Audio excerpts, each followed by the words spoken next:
संपूर्ण भारताचं लक्ष लागलेल्या चांद्रयान-3 या मोहिमेसाठी आता इस्रो सज्ज झालेला आहे. 14 जुलैला श्रीहरिकोटा येथून प्रक्षेपण होणार आहे.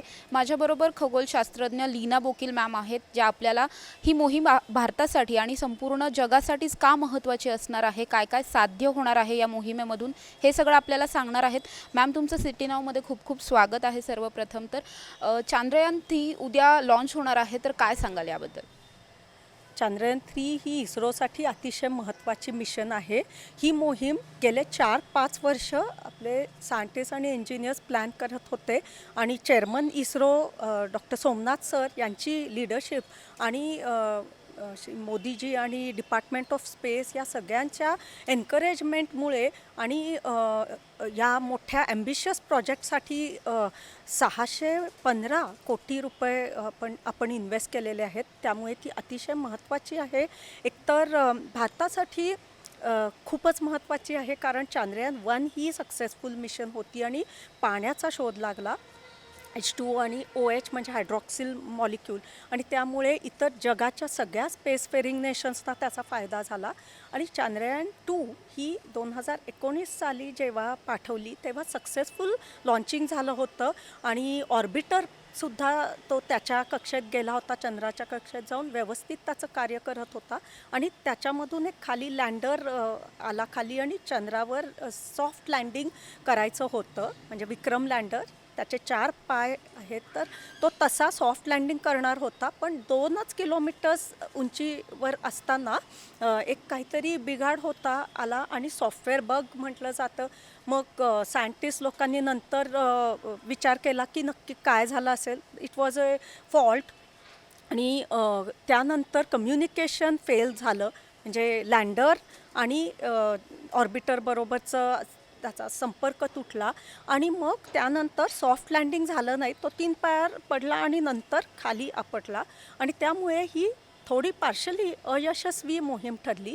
पण त्याच्यामधून खूप मोठा धडा घेतला, कारण सायंटिस्ट आणि इंजिनियर्सने सगळी दुरुस्ती करून आता एक फुल प्रूफ मेथड काढलेला आहे आणि इथे अचूकपणे आता आपल्याला पुन्हा एकदा सॉफ्ट लँडिंग करायचं आहे. तर उद्याची जी हे आहे लॉन्चिंग, तर इट इज व्हेरी इम्पॉर्टंट, कारण सगळं व्यवस्थित झालं तर फर्स्ट स्टेज म्हणजे LVM-3 हे रॉकेट आहे. GSLVचाच मॉडिफाईड वर्शन आहे. महाशक्तिशाली रॉकेट आहे हे, आणि 4000 किलोग्रॅमपर्यंत वजन असलेलं पेलोड तो घेऊ शकतो.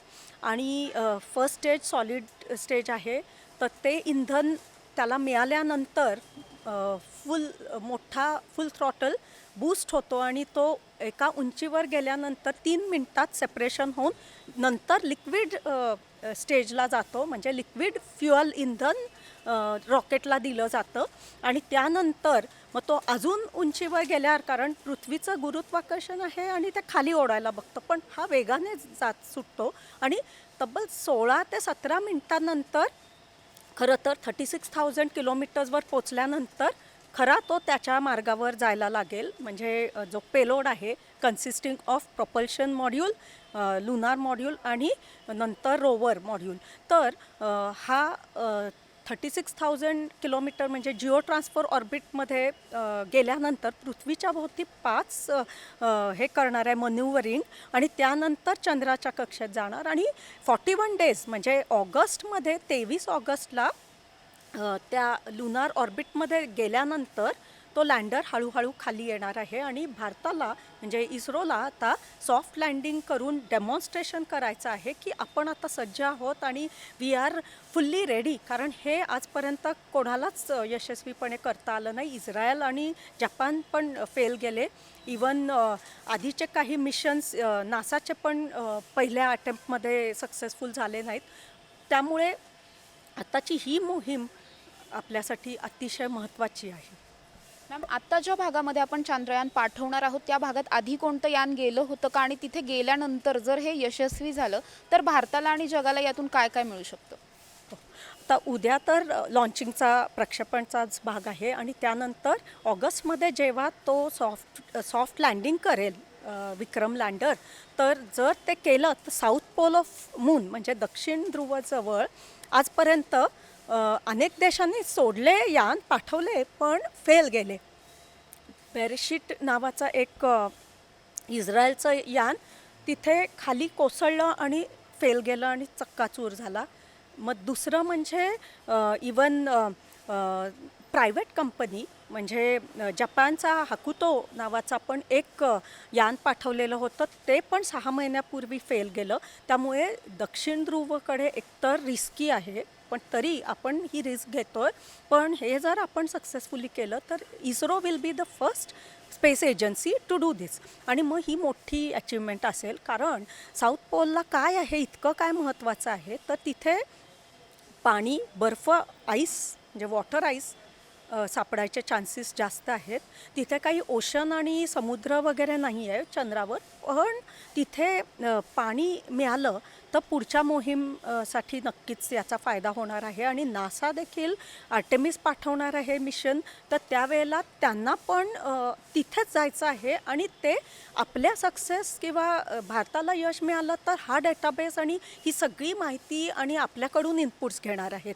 आणि ते पण त्यामुळे सगळे जगातले space agencies, European space agency, Russia, JAXA, Japan हे सगळे वाट पाहत आहेत की भारताने हे अचीव केलं तर आम्ही पण करू शकतो असे. आणि दुसरी गोष्ट म्हणजे विज्ञान. आपल्याला पहिलं डेमॉन्स्ट्रेशन करायचं आहे सॉफ्टवेअर लँडिंगचं, आणि दुसरा भाग म्हणजे प्रयोग करायचे आहेत. काही एक्सपेरिमेंट्स आहेत तिथे. भूकंप म्हणजे हे सिस्मिक ॲक्टिव्हिटी कसे होतात, पृथ्वीवर जसे अर्थक्वेक होतात तसे होतात का, मग प्लाझ्मा स्टेटचा स्टडी अभ्यास करायचा आहे. आणि पृथ्वीवर हॅबिटेबल म्हणजे पाणी आहे, वातावरण आहे, तर तो अभ्यास पण चंद्रावरच्या ॲटमॉस्फिअरमधून किंवा ऑर्बिटमधून आपल्याला पृथ्वीचा अभ्यास करायचा आहे. असे सगळे ॲडव्हान्स टेक्नॉलॉजी वापरलेले डिव्हायसेस आणि लेझर आणि अशी टेक्नॉलॉजी वापरून अनेक पेलोड्स केलेले आहेत आणि ते लँडर आणि रोवरमध्ये आहेत. आणि प्रज्ञान रोवर जेव्हा बाहेर येईल तेव्हा तो पण खूप एक्सपेरिमेंट्स आणि प्रयोग करणार आहे. त्यामुळे विज्ञान आणि या दृष्टिकोनातून पण ही अतिशय महत्त्वाची मोहीम आहे.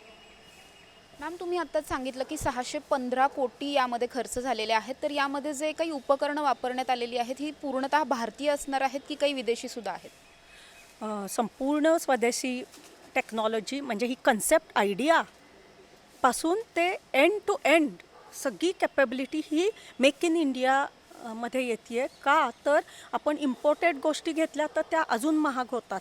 सगळ्यात कमीत कमी बजेटमध्ये केलं तरी पण 615 crore रुपीज, आणि ते येणारच तेवढं, कारण रॉकेट, त्याचे फ्युअल, त्याचे 3 स्टेजेस आणि प्रत्येक स्टेजचे म्हणजे फर्स्ट स्टेजला सॉलिड बूस्टर्स असतात, सेकंड लिक्विड प्रॉपलंट इंधन असतं, आणि थर्ड स्टेज म्हणजे क्रायोजेनिक.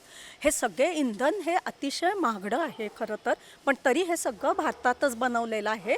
इस्रोचेच काही सेंटर्स आहेत म्हणजे बँगलोर, मग लिक्विड प्रॉपल्शन डिव्हिजन, आणि अहमदाबादचं जे सॅटेलाईट ॲप्लिकेशन सेंटर आहे तिथे पेलोड आणि सॅटेलाईट्स आणि उपग्रह बनवलेले आहेत. अँटेना आणि RF म्हणजे हे संपर्कासाठी, कम्युनिकेशनसाठी डिव्हायसेस वापरलेले आहेत.